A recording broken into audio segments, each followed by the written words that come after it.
Hi friends, எல்லோரும் எப்படி இருக்கீங்க? சவுதி அரேபியாவுடைய முக்கியமான அறிவிப்பு, முக்கியமான செய்திகள்லாம் நம்ம வந்து பார்க்கலாம். அதற்கு முன்னாடி அதாவது விமான பயணம் வந்து மேற்கொள்ளும் நண்பர்கள், குறிப்பாக ஏர் இந்தியா எக்ஸ்பிரஸ் விமானத்தில் நீங்கள் பயணம் செய்கிறீங்கன்னா உங்களுடைய ஃப்ளைட் ஷெடியூலை வந்து ஒரு தடவை கன்ஃபார்ம் வந்து செஞ்சு கொள்ளுங்கள். ஏன்னா சம்டைம்ஸ் வந்து இந்த ஏர் இந்தியா எக்ஸ்பிரஸ் வந்து அவங்களுடைய விமானத்தை வந்து கேன்சல் பண்ணுறாங்க, இல்லைன்னா டிலே ஆகுது. இந்த மாதிரி சூழ்நிலைகளில் சில விமான நிலையத்திலலாம் வந்து சிரமத்தை வந்து எதிர்கொள்கிறாங்க. ஸோ அதற்காக தான் இந்த தகவல்.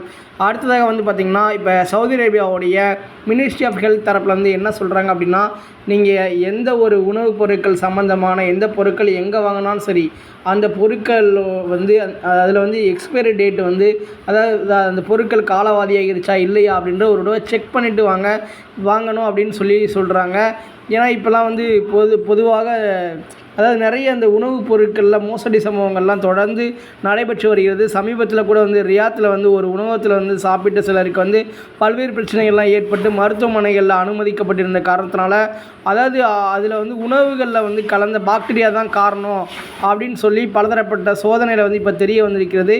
அதாவது பான்டம் என்ற ஒரு பிராண்டு மயோனைஸ் பயன்படுத்தியது தான் வந்து காரணம் அப்படின்னு சொல்லி தெரிய வந்திருக்கு. இதனால் வந்து சவுதி அரேபியாவுடைய அமைச்சகம் தரப்புலேருந்து என்ன சொல்கிறாங்கன்னா, இந்த பிராண்ட் மயோனைஸை அனைத்து சந்தையிலிருந்தும் திரும்ப பெற வேண்டும் என நகராட்சி அமைச்சர் வந்து தெரிவிச்சிருக்கிறாங்க. காலாவதி தேதி ஆகாவிட்டாலும் திரும்ப பெற வேண்டும் எனவும், யாராவது வந்து கையிருப்பு வந்து அதை ஏதாவது ஹோட்டலில் எங்கேயா வச்சுருந்தாங்கன்னா அந்த உணவுகள் வந்து இதை பயன்படுத்தக்கூடாது அப்படின்ற ஒரு உத்தரவை தான் வந்து சொல்லியிருக்கிறாங்க அப்படின்ற ஒரு தகவலை தான் வந்து தெரிஞ்சுக்கிறணும். அடுத்ததாக வந்து பார்த்திங்கன்னா, அதாவது சவுதி அரேபியா வந்து சுற்றுலாத்துறையை வந்து மேம்படுத்துவதற்காக பல்வேறு வந்து பார்த்திங்கன்னா சிறப்பு அம்சங்களை வந்து ஏற்படுத்தி வருகின்றன. அதன்படி ஒரு புதிய விசா வந்து பார்த்திங்கன்னா இப்போ வளைகுடா நாடுகளே அறிமுகப்படுத்தியிருக்கிறாங்க. ஒரு விசா மூலமாக 6 நாடுகளுக்கு வந்து பயணம் வந்து செய்ய முடியும்.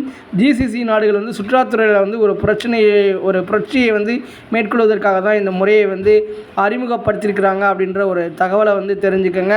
அதாவது இப்போ ஒரே ஒரு விசா தான், அந்த விசா வந்து பயன்படுத்தி பல்வேறு நாடுகளுக்கு வந்து சுற்றுலா வந்து மேற்கொள்ள முடியும். குறிப்பாக வளைகுடா நாடுகளில் வந்து பார்த்திங்கன்னா ஒரு 6 நாடுகளுக்கு வந்து அதே விசா வந்து நீங்கள் பயன்படுத்தி 1 மாதம் வரையும் தங்கலாம். மேலும் வந்து பார்த்திங்கன்னா தேவைப்பட்டால் அதாவது விசா வந்து நீட்டித்து கொள்ள முடியும் அப்படின்றத சொல்கிறாங்க.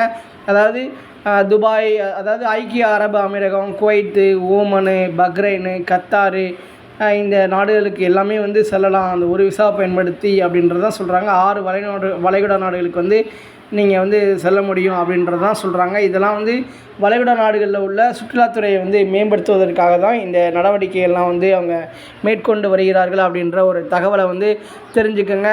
சவுதி அரேபியாவில் இன்னும் சில தினங்களில், அதாவது இனிவரும் நாட்களில் வந்து பார்த்திங்கன்னா வெப்பநிலைகள் வந்து உயரும் அப்படின்ற மாதிரி சொல்கிறாங்க. அதாவது வானிலை ஆய்வு மையம் தரப்புலேருந்து.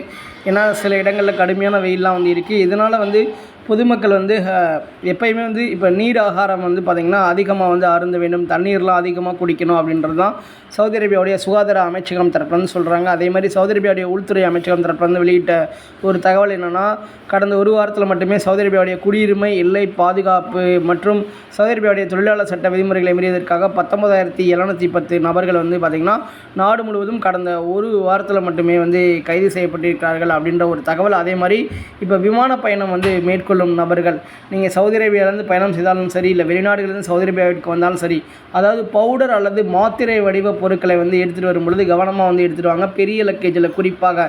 ஏன்னா வந்து இப்போ சவுதி அரேபியா வந்து இந்த போதைப் பொருள் கடத்தலை வந்து தடுப்பதற்காக பல்வேறு சோதனைகள்லாம் வந்து விமான நிலையங்களில் வந்து மேற்கொண்டு வருகின்றன அப்படின்ற ஒரு தகவல். அதாவது உங்களுக்கு அறிமுகம் இல்லாத நபர்கள் வந்து ஏதேனும் சந்தேகத்துக்கிடமான பொருட்களை வந்து உங்கள்கிட்ட கொடுத்து நீங்கள் எடுத்துகிட்டு போங்க அப்படின்னு சொன்னால் அதை வாங்குவதை தவிர்ப்பது தான் வந்து சிறந்தது அப்படின்றத நீங்கள் வந்து தெரிஞ்சுக்கோங்க. தேவையில்லாத உதவி பண்ணுறோம் அப்படின்ற நோக்கில் வந்து நீங்கள் ஏதாவது சிக்கல்களை வந்து தவிக்க வேண்டாம். ஒரு சில நண்பர்கள் அந்த மாதிரி பிரச்சனைகளில் கூட அதாவது ஈடுபட்டிருக்கின்றனர், அதாவது அந்த பிரச்சனைகளை சந்திக்கின்றனர். இதுபோன்ற பிரச்சனைகள் யாருக்கும் ஏற்படக்கூடாது அப்படின்ற ஒரு விழிப்புணர்வு பதிவுக்கு தான் இந்த தகவல். ஃப்ரெண்ட்ஸ், சவுதி அரேபியாவுடைய முக்கியமான அறிவிப்பு, முக்கியமான செய்திகளை தெரிந்து கொள்ள மறக்காமல் நம்ம சேனலை லைக் பண்ணுங்கள், ஷேர் பண்ணுங்கள், சப்ஸ்கிரைப் பண்ணுங்கள். நன்றி.